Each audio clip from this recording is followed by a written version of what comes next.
and welcome to Sonic the Hedgehog 2 on the SEGA Master System / SEGA Game Gear. I am One Wild Sheep yet again, and this is the sequel, obviously, to the 8-bit version of Sonic the Hedgehog 1.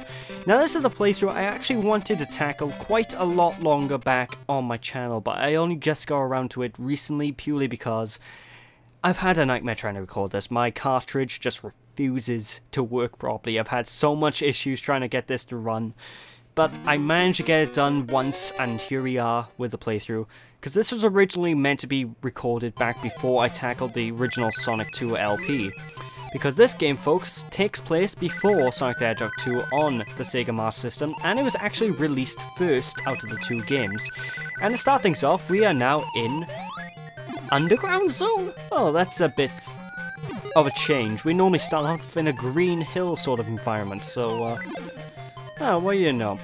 Anyway, just like Sonic the Hedgehog 1 on the Master System, you can't spin dash, the levels are a lot more difficult than they are in the Mega Drive version, and I mean a lot more difficult. This game is notoriously hard. Not so much on the Master System version, because I find myself getting through the Master System pretty easily, but the Game Gear version, which is the same game really, just with a lot smaller screen, is nigh impossible for a lot of people. Like, I've seen so many people not be able to beat this game on the Game Gear version purely because you can't see as much. There's not much room, you know. Screen crunch is evil. But there we go, there's the first act complete. This is actually a very short Sonic game, and at the end of the stages with the signpost, you can usually get one of three things. You can either get a 10 ring, which if your ring counts on a multiple of 10, you get a ring which gives you an extra 10 rings, which I abused by here when I had 90 rings in order to get an extra life. Or you'll get Dr. Eggman's face, which is the most common one, which basically sends you to the next level with no bonuses. Or you can get a Sonic 1-up. I don't know how you get the Sonic 1-up, but it is possible. But yeah, just like in Sonic 1 on the Master System and Game Gear, all of the Chaos Emeralds aren't collected through special stages. You get the Chaos Emeralds by finding them in each zone. And for this zone, in Act 2, actually they're all in Act 2, I should say first. All the Chaos Emeralds are in Act 2 of every stage. But just take the topmost route, and whenever you go onto certain minecarts, jump at the correct time, and you should be able to get to the first Chaos Emerald just fine. It's actually a lot easier to time that jump on the Game Gear version, I feel, because I think they probably made the levels a little bit smaller just to compensate for the screen size, but don't quote me on that, I'm not entirely sure. The level design overall is exactly the same, and the reason I chose to play this version over the Game Gear is because it's easier.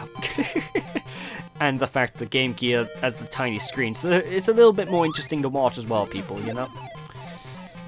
But yeah, this is a very fun game, I do say so myself. It's not as good as Sonic 1 on the Master System though. Sonic 1 on the Master System is one of my favourite Sonic games of all time. This one, the difficulty probably catches me off guard every now and then, and the level design is a little bit weaker, but there we go.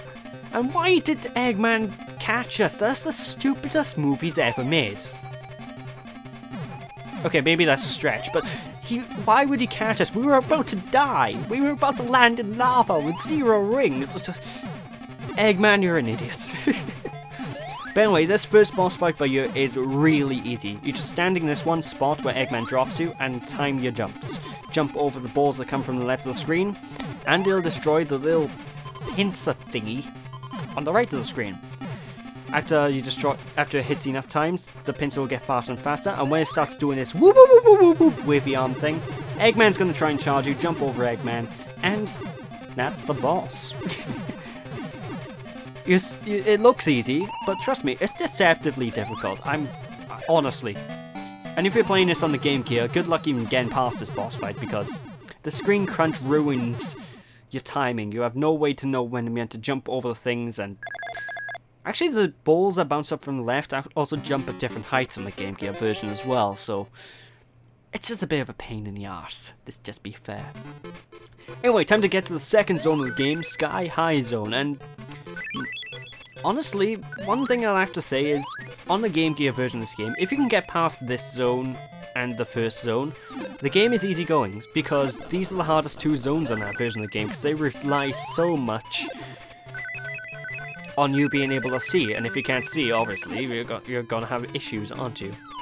But the main gimmick for this first act is there's tons of these springs. You've got loads of these springs in this zone, so just boop on the springs. You can use your rings, the rings that are sort of vertically shafted up above each spring to vertical shaft, giggity. I'm so sorry for that joke. That was a bit tasteless. But you can use those to sort of judge where you're meant to land, and if you go all the way to the left, you can get an extra life, which you don't really need, but it can be a bit of a nightmare.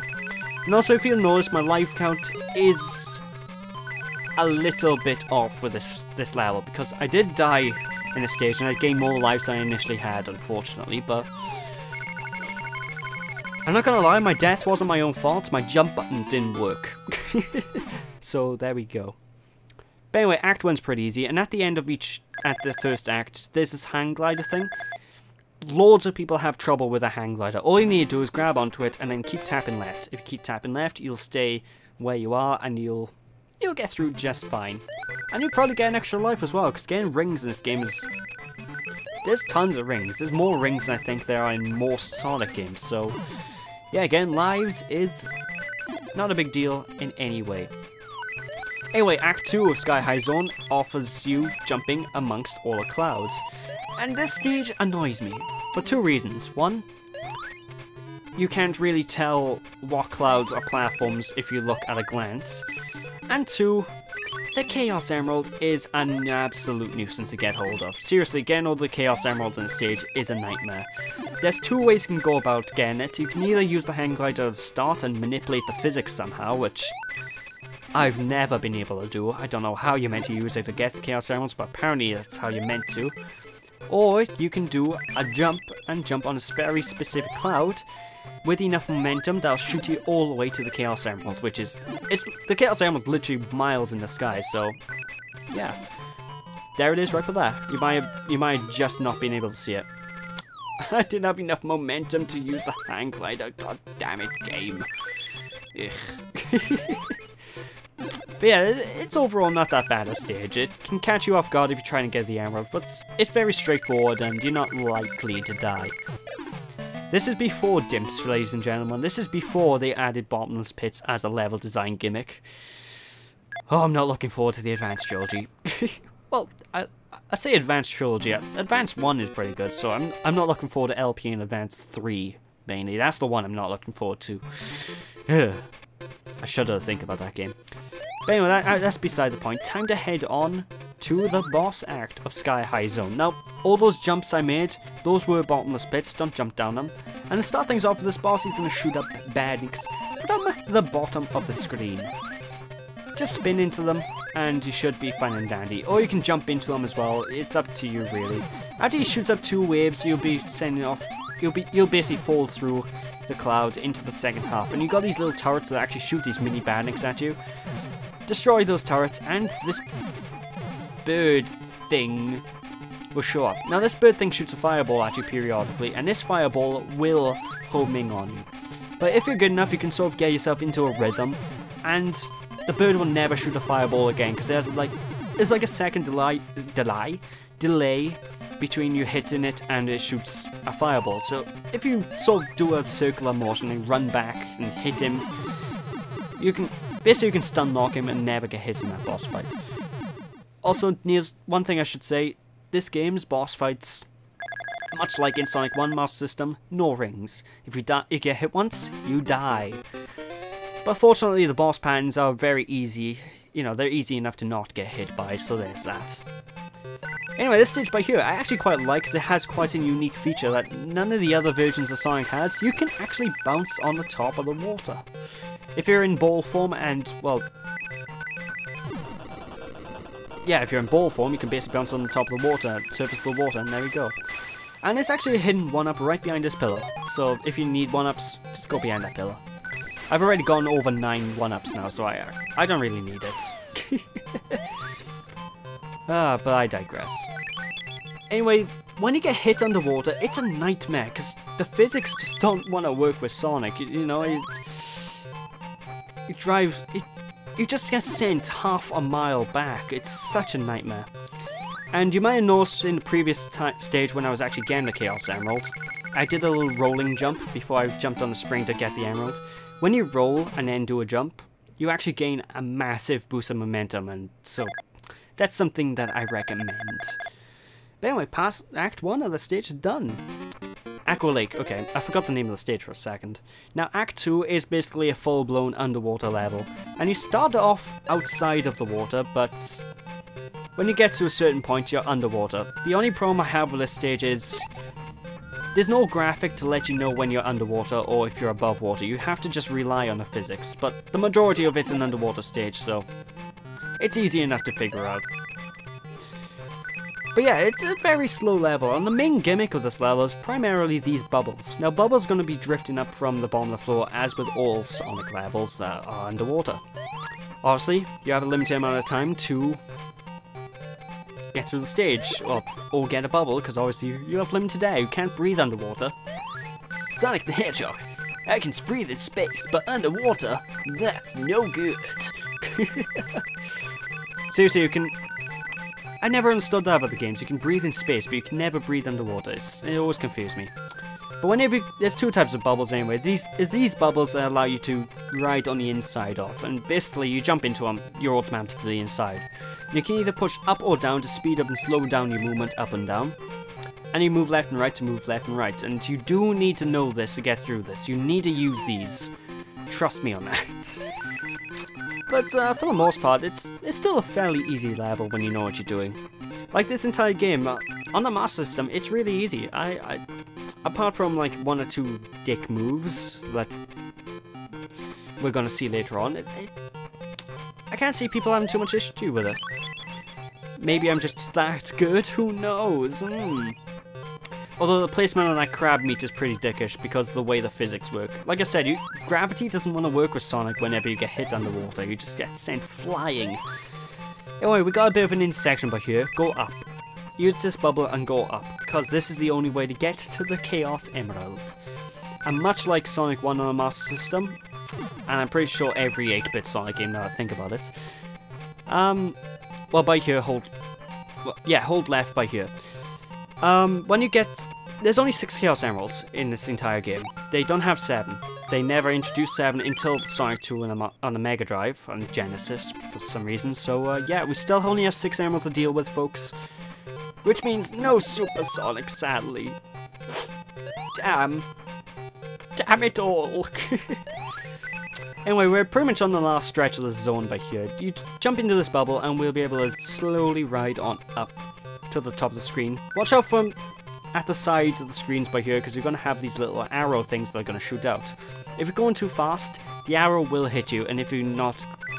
Basically, whenever you see an arrow on the sides of the screen, just slow down and wait for the arrow to pass before speeding up. And these little crab enemies as well that you're going to see, I hate these panics, I should say. Just move to the far left or far right, the opposite end of the area where they are coming from, and you'll be able to dodge them just fine. But with that, you need this bubble to get up by the way. You can't get up here without that bubble. And boom! Aqua Lake 2 is sorted, mate. Oh yeah! Time to take on the boss! Seriously though, I do like this game. I do find it quite underrated in a lot of ways, and that's probably because a lot of people can't get through the game, but I like it. It's pretty fun. Also, you'll notice that Tails is in all the level title cards. Well, I haven't spoken about the plot of this game yet. Basically, Tails has been captured by Eggman, and we have to save Tails. And if we don't get the Chaos Emeralds before saving Tails, well, it's heavily implied that Tails dies. I'm not joking either, it's really heavily implied that Tails dies, because Eggman's using Tails as a bargaining chip to make us give him the Chaos Emeralds, believe it or not, folks. But that's beside the point. Anyway, to the boss fight by here, this little seal guy, he's gonna blow up this balloon. What does that balloon do? I don't know. I've never seen him attack me before. So basically, wait for the balloon to blow up a little bit, then boop him on the head. It'll cause the balloon to explode, you'll be sent back a little bit, then let him catch you. Jump up and let him catch you. He's going to send you to the other end of the arena. And just rinse and repeat this pattern all the way. What I feel is best to sort of have the seal in the dead center of the arena by here, because then he sends you back a neat distance where you can easily just get to him quickly and blow up the balloon. And there we go. Fantastic! Oh yeah, this is happening. I have to say as well, I like the capsule designs in this game. They're quite different. So yeah, boop the capsule, and that's the end of this part, ladies and gentlemen. So when we return next time, we'll be continuing onwards and collecting the rest of the 7 Chaos Emeralds. Thanks for watching, people. Hope you all enjoyed. Don't be sheepish. I'll see you all then. Bye!